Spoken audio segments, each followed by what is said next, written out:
I'm Patricia Ezechie, and this is Proactive Empowered Careers, a space for thinking about careers differently, not as something separate from who you are, but as an expression of you and the life you want to live.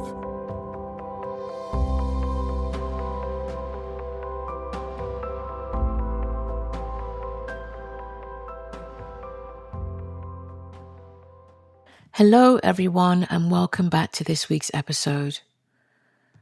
Over the last few episodes, we've been exploring the first stages of the Proactive Empowered Careers method. First, connection, all about reconnecting with yourself, noticing what energizes you, noticing what drains you, and listening again to the signals that tell you when something fits and when it doesn't. Then curiosity, the stage where people begin asking questions again, exploring ideas, noticing things, allowing themselves to wonder about what might be possible. And then finally, clarity, the point where understanding begins to emerge again, where people start to see themselves more clearly, recognize what matters to them now, and the kind of work that feels meaningful to them. Also the environments that allow themselves to be themselves. So these first three dimensions of the Proactive Empowered Careers method, namely connection, curiosity, and clarity, these have all been about understanding yourself. And today, we move on to the next dimension in the framework, which is about congruence. Now, congruence is a simple word, but it describes something really quite important. It's the relationship between what you know about yourself and the way your life is actually structured. In other words, does your life reflect what you understand about yourself? Does the way you spend your time reflect what matters to you? Does the work you do reflect the strengths and values you recognize in yourself? And does the environment around you support the person you've become? And the reason we ask these questions about life structure is because sometimes when clarity arrives, the rest of life hasn't caught up yet. And this is the moment that most people notice incongruence, something that we all experience at some point in our careers. You start to see things more clearly. You recognize what matters to you now. You understand what kind of work energizes you. But when you look at your current situation, there's a gap. A gap between the insight that you found out about yourself and the reality of the life that you're living. You know this isn't quite right anymore, that the role made sense before but doesn't quite anymore, and that you've changed but your life still looks the same. And that experience right there is incongruence. And it can feel very uncomfortable because once you see it, you can't unsee what you now understand. Now, it's important to say something here. Incongruence is not a sign that something has gone wrong. It's often a natural stage in growth. Because identity evolves faster than the structures around us. You might gain insight in a conversation or during a period of reflection or through an experience that shifts how you see yourself in your life. But your job, your routines, your responsibilities and your commitments, all of these things have stayed the same, and they exist within structures that take time to change. So it's often common for people to find themselves in a period where their understanding has changed, but their external life hasn't caught up yet. And when people find themselves in that space where understanding has shifted, but life hasn't yet, it creates something else. It creates a tension. The tension between what you now understand and the life you're currently living. And that tension is something that many of us try to resolve quickly. We feel the pressure to act immediately, to make a decision, to fix the gap. But sometimes the most useful thing is simply to recognize what's happening, to acknowledge that the gap exists, to understand that this phase is part of the process. Because recognizing incongruence is the beginning of that change.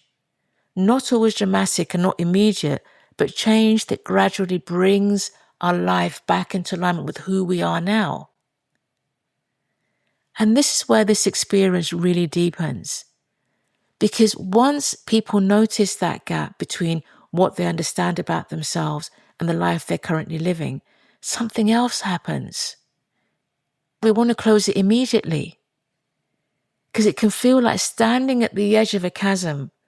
On one side is the life that you're currently living, and on the other side is the version of your life that might be more aligned with who you are now.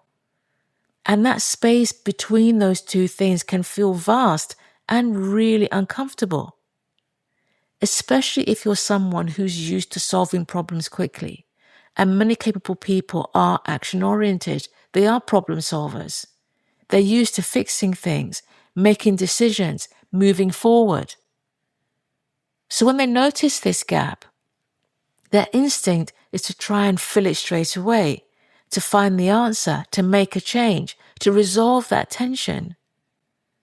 But one of the most important parts of this stage is learning this, to observe the gap without rushing to close it, to just notice it, to recognize that it exists, and then allowing yourself to sit within that tension for a while. And as I say that, having personally experienced that, I know that's not easy. In fact, for many of us, it can feel intensely uncomfortable because uncertainty creates a feeling of instability. And our mind wants resolution. It wants a clear answer. It wants a plan. It wants direction. It wants something that resonates with a strong sense of certainty. But growth doesn't always work that way. Sometimes the work is simply to acknowledge what we now see and give ourselves permission and time to understand it before fully acting. And that space between insight and action can feel unsettling. But it's also where a lot of important thinking happens. It's where we begin integrating what we've learned about ourselves. It's where that clarity deepens. And over time, if we stay with it, the gap begins to feel less like a chasm that has to be crossed immediately and more like a space where we can let understanding slowly unfold. And there's a reason why this matters beyond just understanding what's happening. When we live in ways that reflect our values, our strengths, and our priorities, something inside us settles. We feel more at ease, more stable, and more authentic. And because of that, we're more able to set boundaries that reflect who we are and what we truly want. And when there's an ongoing gap between what we know about ourselves and the way we're actually living, it creates that friction and tension I talked about. And over time, that friction shows up in our motivation, in our confidence, because something doesn't quite line up in us anymore. And that's really what incongruence is. Now, something else that's really important to understand about congruence is this. Alignment rarely happens at once. We often imagine congruence as a dramatic life change, a new job, a new direction, a complete reinvention. But more often, congruence develops through smaller changes and shifts, in adjusting how you use your strengths, in shaping how you work differently, in changing the way you show up in conversations, in exploring environments that feel more aligned, in gradually moving toward work that reflects who you are now. So congruence is less about dramatic decisions and more about increasing your alignment to yourself over time. Because real life isn't just about recognizing these insights once. It's about what happens when we meet them again and again and again. And this is where something else starts to come into the picture. This is where agency becomes more important.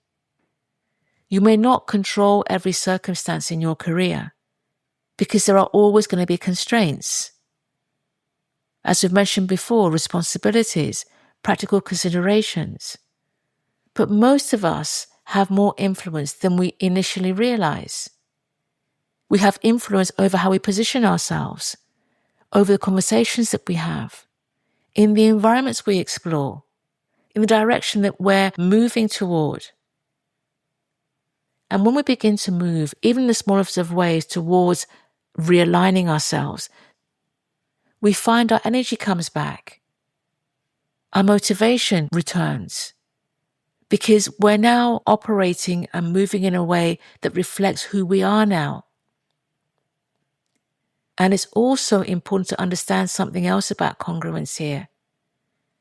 Just like clarity, congruence is not something that we achieve once and then finish. Because we're evolving and changing all the time.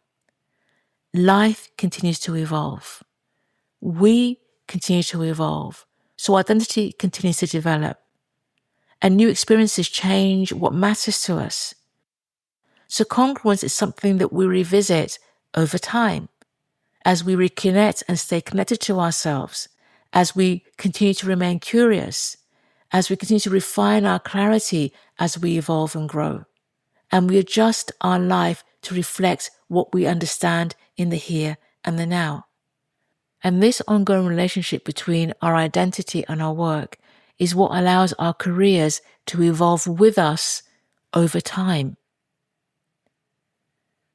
So we've covered a lot in this episode today. And as you reflect on what we've covered today, here's a question to consider. Where in your life do you currently feel most aligned?